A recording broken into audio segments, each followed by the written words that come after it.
The strongest stench in history, known as the Great London Stink, arose in the summer of 1858 and became the cause of people's deaths due to its toxicity. To truly understand what happened, one needs to return to the origins. London had always been a city that grew faster than its infrastructure. At the beginning of the 19th century, when the industrial boom began, the city's population was rapidly increasing. People flocked here in search of work, and the urban environment could not keep up with this flow. However, as in any ancient European city of that time, not much attention was paid to urban sewage in London. Until the 1850s, the main waste collection system consisted of cesspits. Each family had its own, and when it overflowed, special workers called night soil men were hired. They cleaned the pits by hand and then carted the contents out of the city. This was inefficient, unsanitary, and of course, smelled terrible. But with the growth of the population, this method became completely unacceptable. At the same time, homes began to have flush toilets or water closets, which was a huge advancement for domestic comfort. But as always, it also created a new, even more serious problem. Instead of directing waste into privy pits, people started sending it into old drainage ditches that had previously been used only for rainwater. And where did these ditches lead? Straight into the Thames. Thus, London's main river, which served as a source of drinking water for many areas, was turned into a massive open sewer. This was especially dangerous because water companies often drew water from the river for treatment precisely at the points where waste was discharged. Doctors and scientists of the time believed in the miasma theory. They thought that bad air rising from rotten organic matter was the cause of diseases. Today, this seems laughable, but back then, it was the most widely accepted scientific hypothesis. People wore handkerchiefs soaked in vinegar, not to mask the smell, but to protect themselves from deadly illness. That is why when cholera struck the city, as it did in 1831, 1848, and 1854, no one linked it to contaminated water. Only one doctor, John Snow, in 1854, during an outbreak in the Soho district, proved that cholera is transmitted through infected water. He created a map showing that all cases of the disease were concentrated around a single public well. When the pump handle was removed, the epidemic stopped. But even after this discovery, many people, including the authorities, continued to ignore his findings, clinging to the old, proven miasma theory. Miasmas were vapors from rotting matter, human waste, and swamps that, when inhaled, were believed to cause disease. In 1855, the English experimental physicist and chemist Michael Faraday lowered several white pieces of paper into the Thames to assess the water's opacity. After his experiment, he wrote a note in the Times describing the state of the river. The fecal matter gathered into opaque clouds and emitted a strong, unpleasant odor. It was exactly the same as that which comes from cesspools. Over time, the condition of the river only worsened. In 1857, it was decided to pour a vast amount of lime into the Thames to mask the stench, but this measure was only temporary. Workers from boats and carts dumped chemicals directly into the murky water, where it partially absorbed the odors, creating the illusion of cleanliness and making the air somewhat more tolerable for a few days. However, new sewage and industrial waste continued to flow into the river. Organic matter decomposed, and the lime was quickly washed away, so the unpleasant smell soon returned. In the end, this measure was purely cosmetic. It masked the problem temporarily, but did not eliminate the source of pollution, which required serious engineering solutions. Moreover, the lime quickly lost its effectiveness, especially in hot weather, and the cost of such an operation reached £1,500 per week, an enormous sum at the time. That Londoners could dump their waste into the Thames in the morning and later in the evening draw water from the same river for drinking and bathing sounds unbelievable today. Yet in the mid-19th century, many city residents simply had no real understanding of the true condition of their main river. Ordinary people believed that the current would carry everything away to the sea and that the problem would vanish on its own. In reality, the situation was far worse. The Thames within London is a tidal river, and instead of washing the filth away, the water repeatedly brought it back. At high tide, sewage was pushed back up the drainage pipes, and when the water receded, new waves of waste poured out from the sewers. Thus, when approaching the river at high tide, people might not notice the floating refuse, but at low tide the sight was dreadful. From London's famous bridges, one could see dead animals and even human bodies drifting in the water. As in any time of crisis, there were enterprising individuals ready to profit from misfortune. The Great Stink brought not only suffering to London but also new products. Shops began selling scented handkerchiefs recommended for holding to one's face to avoid fainting from the stench. For wealthy ladies, small boxes of perfumes were offered, an accessory that proved nearly useless against the overwhelming smell. London gentlemen, however, fared somewhat better, consuming large amounts of tobacco in hopes of masking the foul odor with smoke. The summer of 1858 began with unprecedented heat. Newspapers reported that such weather was unusual even for the tropics. The Thames, already overflowing with waste, began to literally boil.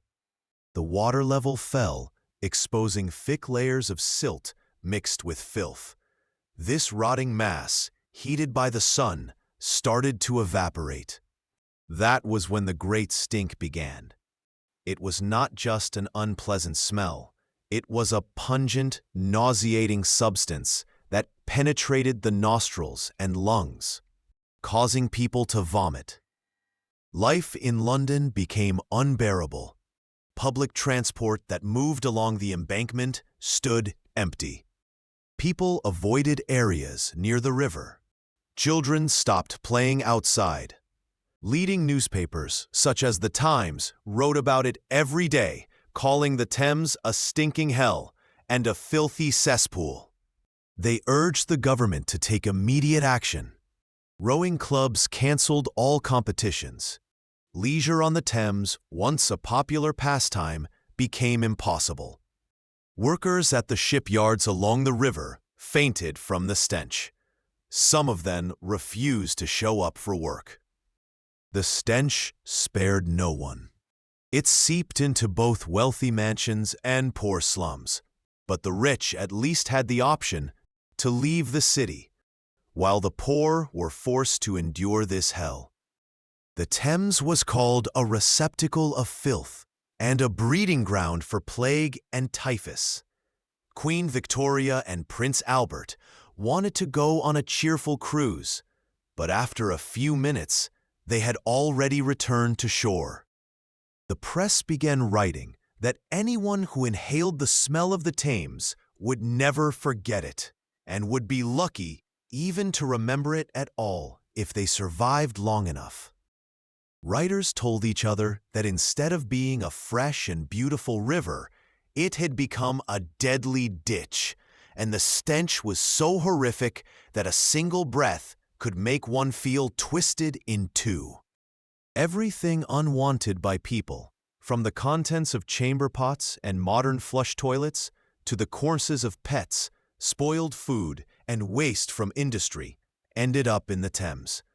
Among industrial waste were parts of cows and pigs from butchers and chemicals from tannery workshops along the river. Additionally, the main source of traction for all transport was horses, and enormous piles of manure constantly accumulated on city streets, which, as you can imagine, also ended up in the river. According to historians' estimates, about 300,000 horses were used on the city's streets, each producing roughly 10 to 15 kilograms of manure and several liters of urine per day. This meant that several thousand tons of biological waste appeared in London every day. Attempts were made to use it as fertilizer, but the quantities were far too immense. The climax came when the stench reached Westminster Palace. It was not just a smell, it was a humiliation. They tried closing windows and doors, hung wet sheets soaked in lime, but nothing helped. One of the MPs proposed moving Parliament to another location. This became the final straw, highlighting the catastrophic state of the city's sewage system and sanitation, bringing the issue to national attention. It is also worth noting that in the English Parliament, the windows face directly onto the main river of London. Therefore, pressing handkerchiefs to their noses, the Lords and even ordinary members of the House of Commons hurried to wrap up any discussion and go home. But it was not so simple. The most prestigious houses in London, including royal palaces, were traditionally located near the river, which served as the most convenient route from one royal residence to another. So there was nowhere to escape the unbearable stench. Eventually, in July 1858, journalists and the public raised the issue forcefully, demanding that the Thames be saved from its unclean disgrace. The question of building a centralized sewer system was brought before Parliament and adopted with record speed. Joseph Bazalgette was an engineer who had been waiting for his moment. He spent years studying the city's problems and developing an extremely detailed plan. His project was revolutionary, but the authorities considered it far too expensive, since it was estimated at £3 million, an astronomical sum at the time, and therefore unrealistic. When Parliament finally gave in under the pressure of the stench, Bazalgette presented his plan again. This time, he had full support and was granted permission to act. The plan was brilliant in its simplicity and scale.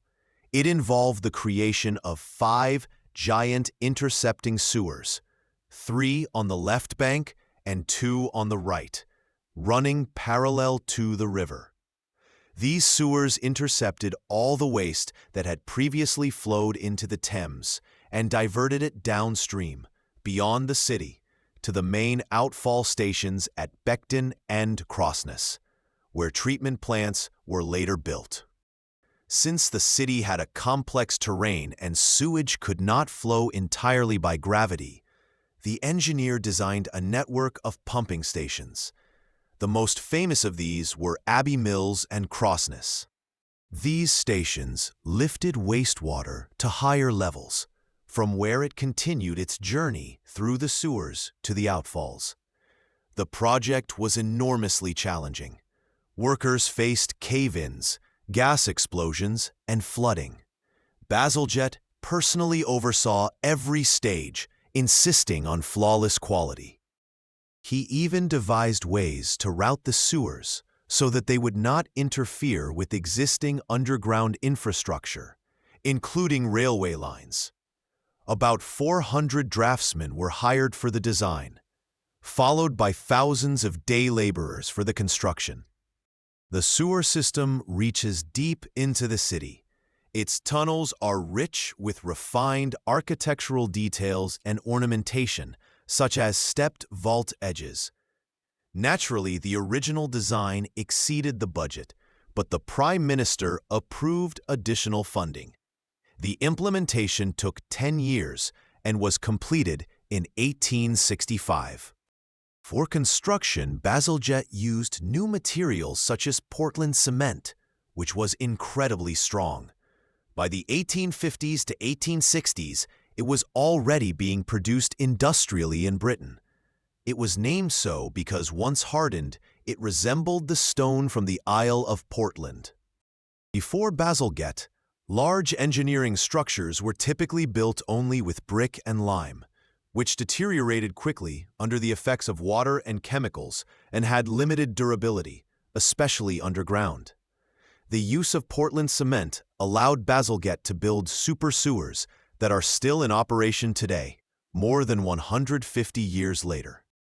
This sewer system became a marvel of engineering that prevented numerous epidemics and saved thousands of lives. London, once one of the dirtiest cities in the world, was transformed into one of the cleanest. The Great Stink, that disgusting and humiliating moment in history, served as the catalyst for one of the greatest engineering projects of the 19th century, and became an example of how a crisis can lead to radical and life-saving change. In 1901, the Institution of Civil Engineers erected a bronze monument to Bazalgette on Victoria Embankment. The memorial was unveiled on November 6th, 10 years after his death. Beneath the bust are the words, "Engineer of the London Main Drainage System and of this embankment. Born 1819, died 1891. Above it is inscribed the Latin phrase, Flumini vincula posvit, which translates as, "He put the river in chains."